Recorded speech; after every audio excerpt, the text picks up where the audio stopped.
Hello. So we're live today. It's raining outside, so I might try to be a bit loud so that I can beat the rain.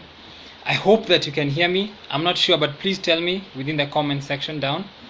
So anyway, I want to talk. There are some kids who were caught. Ambira High School kids. They were caught by the police. It seems like a viral video went out, and the kids spoke badly about Amina Mohammed. They spoke badly about Matiangi, and they said that they stole the KCSE, that they stole the exam in terms of they cheated during the exam. And so this brought a lot of action from the government. Like 3 students were arrested. Ambira High School is in Siaya County, so police arrested 3 kids from Siaya County. The school principal, he actually had to record a statement with DCI detectives. So I found that a bit strange, such that the police, they really went after these kids, and even the principal had to record a statement. So what happened after that? A lot of talk. It went viral. Uhuru spoke against them, and then there's a judge who just today they ordered that they be held for 7 days while investigations continue. The investigation is against the alleged cheating that the students performed while at school. So that's the what I want to talk about today, and investigations are still ongoing. So I hope that I gave you the background to that story. So anyway, here I want to mention a few key points when it comes to this. I believe that there is a failure of social parenting in Kenya. By social parenting, I mean every one of us is a parent, whether we gave birth to that kid or not. The immediate parent would be the person who gave birth to that kid, or the father who sired that kid. But we all have a responsibility to bring up our children as a society, right? That the responsibility as a society does not outweigh the responsibility of the immediate parent, the one who gave birth or sired the child. So that's what I want to get clear. So why are we failing in terms of our social parenting? We're putting undue pressure on the kids. That's number one.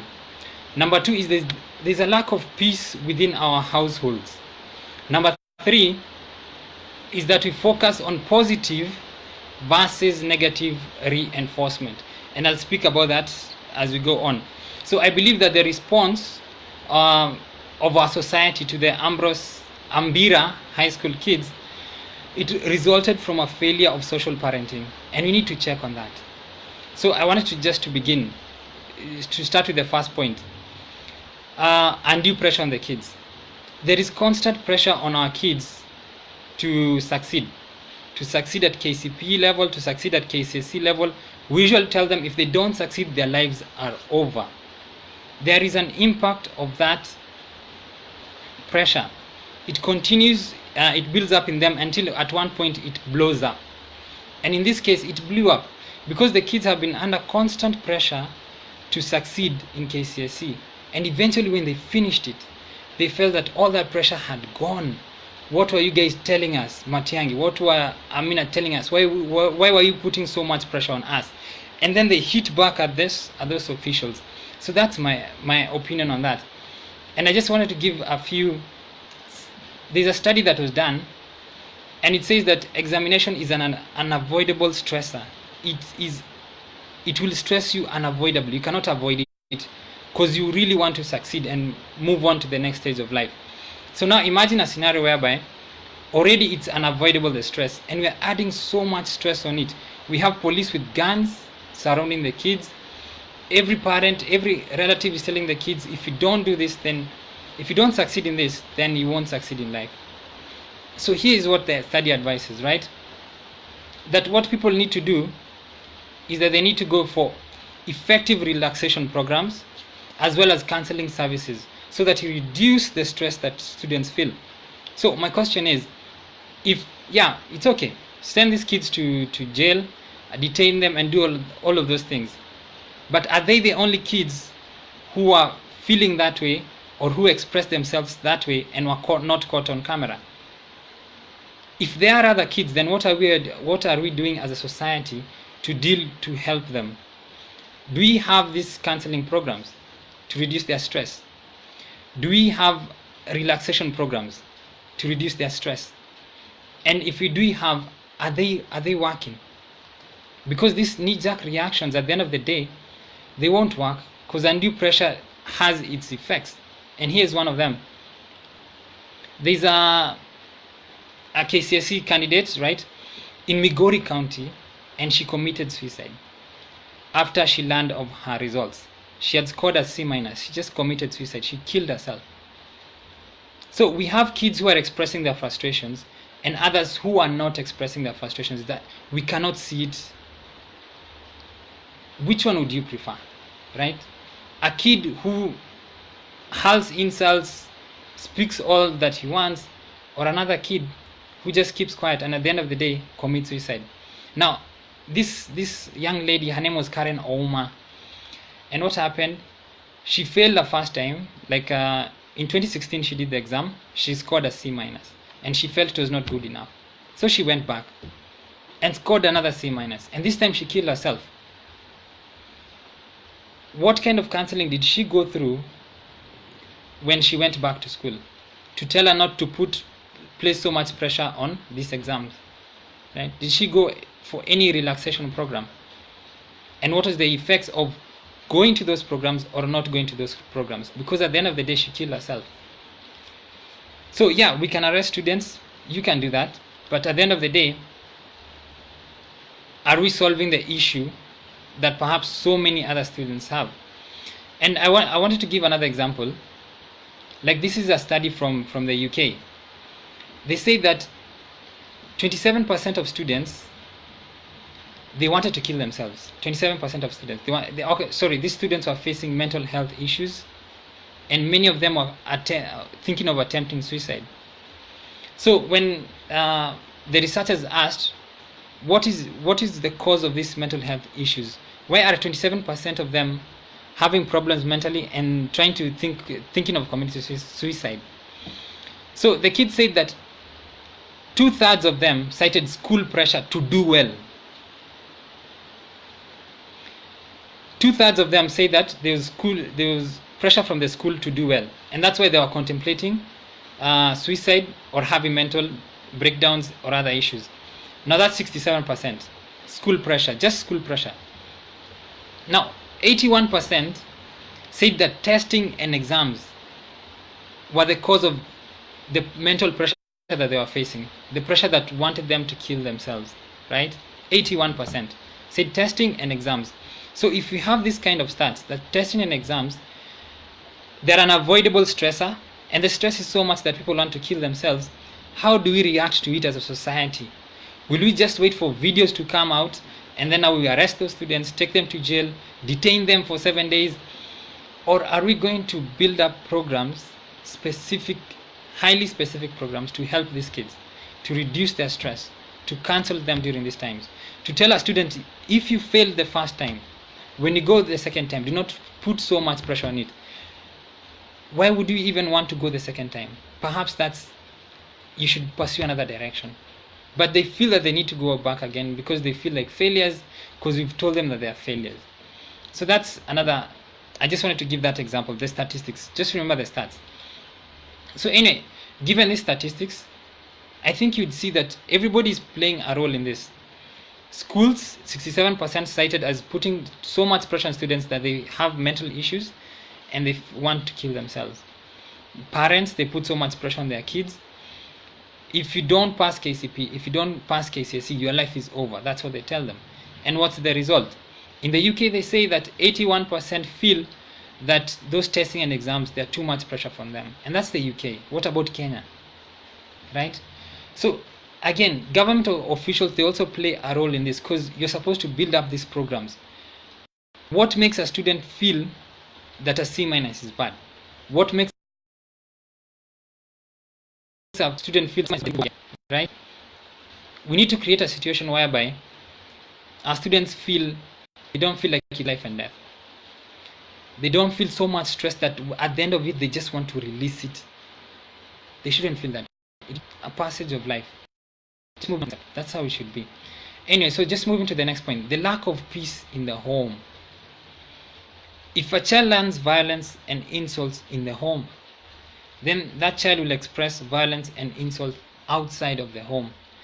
I believe that these kids they learned it in the home, like the insults they were hurling. These are insults that somebody somewhere said to someone, and they heard it.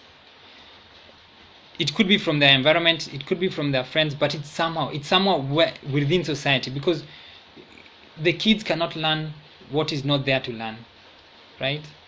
And I just wanted to give an example of this again. Let me just... Okay, I'll give an example of that later.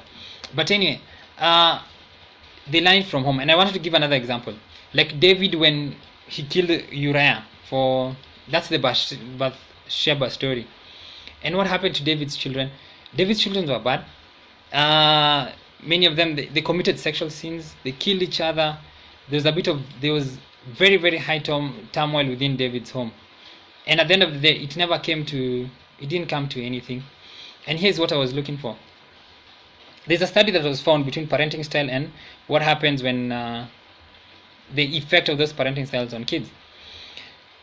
So this finding revealed that good parenting, right, is authoritative, in which parents keep eyes on their children and try to understand the mindset of their kids. They try to understand their kids. Authoritarian parents, they tend to control and exercise power over their kids. But eventually what happens, the study found that authoritarian parenting, the one where you keep control and where you try to exercise power over your kids, it leads to rebelliousness. It actually leads to it. So the more control you're trying to exercise over your kids, the more rebellious they become. Now, the more authoritative you become, you say things as an authority. You tell kids that this is wrong because of this and this and this and that. When you do that, then the kids respond positively to you, right? And so this study, this is what it recommends. Parents should opt for authoritative rather than authoritarian parenting style. Be authoritative. Whatever you say, make sure that it has backing in terms of logic, in terms of reason, and also in terms of God. And then do not be authoritarian. Do not try to exercise control and power over your kids, because they will become more rebellious. And in this case, what are we doing? We are sending them to jail. We are becoming authoritarian. And what happens at the end of it? The kids won't change, and there will be a problem. And then the study also advises parents should spend more time with their kids, because spending time with your kids, it reduces the probability of delinquent behavior. So a father who does not spend time with his kids, a mother who does not spend time with his kids, and then complains that the child is indisciplined. Now you hear from the researchers, spending time with your kids reduces that developing delinquent behavior. Again, spending time well, yeah. Anyway, parents should continuously be involved with their kids so that they may be prevented from committing crimes and associating themselves with law-breaking actions. So again, you spend time with your kids, it helps. Do not try and exercise control over your kids, it leads to rebellion. Try and make sure that whatever you're saying, it's backed up by logic. Like when you study something, you say, what is the authority behind it, right? So that's the idea. That's what they mean by being authoritative, such that if you approach somebody, let's say the grandmother or the grandfather, with the same logic, with the same situations, the same circumstances, then that grandmother will give the same advice, right? It becomes authoritative. It does not become authoritarian, where you act like God. Okay, so anyway, the next point, I wanted to give some statistics on the lack of peace in the home, what it does to kids and what it does to everybody, and what it might have done to these kids. Children from broken homes, this is an American study. Children from broken homes, they account for 70% of the kids in juvenile detention, 57% of all prison inmates, 63% of teen suicides, 71% of teen pregnancies, 90% of homeless juveniles, 71% of high school dropouts, 75% of drug abuses, 85% of behavioral disorders. Are you getting what I'm saying? broken homes, lack of peace in the home, it has consequences. And I believe that it is unfair to take these children as per the action that they did without looking at where they come from, because there's research to show that where they come from really matters, right? So please check on that. Anyway, I wanted to give another from what I'm saying is that I assume that some of the kids, they came from funny backgrounds, and that led to this behavior. The statistics that I've given and that is there, they show that it is highly likely that that is true, right? And now we're just dealing with the symptom instead of dealing with the disease. Being authoritarian instead of being authoritative. Okay, so I think I'm on the last point. I've moved fast. Negative reinforcement fails. What is negative reinforcement? It's like when your kid does something wrong, and what you do is that you beat the kid or you take away their toy instead of explaining to them what the problem is. So that's what they call negative reinforcement. When it focuses on punishment, and when you punish your kids, you fail to understand the cause of their behavior. It's a lazy kind of parenting. It's lazy parenting because you don't want to understand what happened to them. You don't want to understand how the build up to that action occurred. You just want that action to end. Like right now, what the government wants is just for those students to stop insulting Amina. Put them in prison. Stop insulting Amina. Anybody else who insults, you get in there. It's a lazy kind of attitude because you don't investigate what happens before that. And this lazy attitude is very dangerous because, like, let me ask. The judge, she detained the kids for 7 days so that investigations can continue. So I'm asking, what were the reasons for detention? Like, are the boys a flight risk? Will they move to Canada? Will they move to Uganda? Will they move to Tanzania? Are they going to run away anywhere? Right? Are they a flight risk so that you have to detain them for 7 days as investigations continue? Are they going to interfere with the investigations? Are they going to go to NEC and beat up people? Are they going to beat up their teachers, the witnesses to whatever might have happened? Are they going to interfere with the investigations? If they are not, then why are you detaining them? Are they going to commit the crime again? Like KCSE, they just completed it today. So are they going to cheat again KCSE tomorrow? Are they going to cheat the day after? KCSE is until next year. So if they're not going to commit the crime again, if they're not a flight risk, and if they're not going to interfere with the investigations, why are you detaining them? Because your focus is being authoritarian. You want to exercise power and control over these kids. You want them to know that you have power and control over them. And what happens? We are born to be free. And when the kids see that you want to exercise power over them, naturally, they will become rebellious. And the research shows that. And that's the attitude that you're adopting as a society. It's a very, very bad attitude. I wanted to give an example. I like these kind of examples. There was an emperor of Rome. His name was Marcus Aurelius, and then he had a son. His name was Commodus. Now, in Rome, what happens is that when Julius Caesar died, he did not have an heir, a son to take over the empire. So he gave it to his cousin called Octavian. Now, that's the tradition that continued throughout Rome, such that when you die, you don't have to give it to your biological son. You can actually adopt a son and then give it to him, such that the empire becomes stable. Because if your son is not stable, then you give it to a stable person. So Marcus Aurelius, ironically a philosopher, he was intent on giving Commodus the throne. But Commodus was not ready. He didn't want the throne. He was lazy.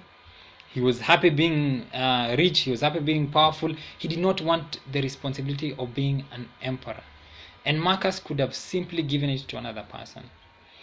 But he chose not to. He chose to pressure his son to become an emperor of Rome. He put him through a lot of education. He put him through a lot of battles. There was a lot of psychological pressure on him. And what happened afterwards? Commodus developed a sort of like a negative psychological attitude. He felt that he was never good enough, that the people would never value him, that his father always felt that he could not rise up to the occasion. and eventually he wanted to prove himself, so he fought as a gladiator. That's a Roman emperor fighting as a gladiator, and he fought in the arena. And he couldn't fight, so what he did, he gave wooden sticks to the gladiators while he used a real sword. And eventually one of the gladiators who trained him discovered that he was doing that. Then he killed him with the help of the Senate, who also wanted him gone. Right? Eventually, these things that we do to our kids, they never turn out well, because we do it for ourselves, not for our children. In conclusion, I want to say the response of the what the Ambira High School kids did was unproportional, and it was negative, and it does not lead to any positive effects, and it was lazy. Why? Because undue pressure on these kids, it leads to this kind of stuff. The lack of peace in the home, it leads to this kind of stuff. The use of negative reinforcement leads to this kind of stuff. So when you tell kids that they will never go anywhere in life unless they pass KCSE, this is what happens. When at home we use an authoritarian style of parenting instead of using authoritative, this is what happens. When we go for negative reinforcement where the idea is to punish, we become lazy, we think lazily, and we focus on exercising authority instead of exercising, let's say, being a good parent. So anyway, eventually, in conclusion, what do we need to see? We need to see ourselves as parents. The government needs to see itself as a parent to implement policies. We ourselves as a society, whatever we are advocating, we need to advocate for the right things, and our kids will be well. Let us see ourselves as parents, and if we do that, then we'll react in a way that will build these kids instead of bringing more trouble, bringing more rebellion. So anyway, that's my video for today. I hope I'll see you tomorrow. Please give me topics. I've received a number of topics from a number of friends. I need more, and the more controversial they are, the better. Take care. See you tomorrow at 5 p.m. Thank you for watching.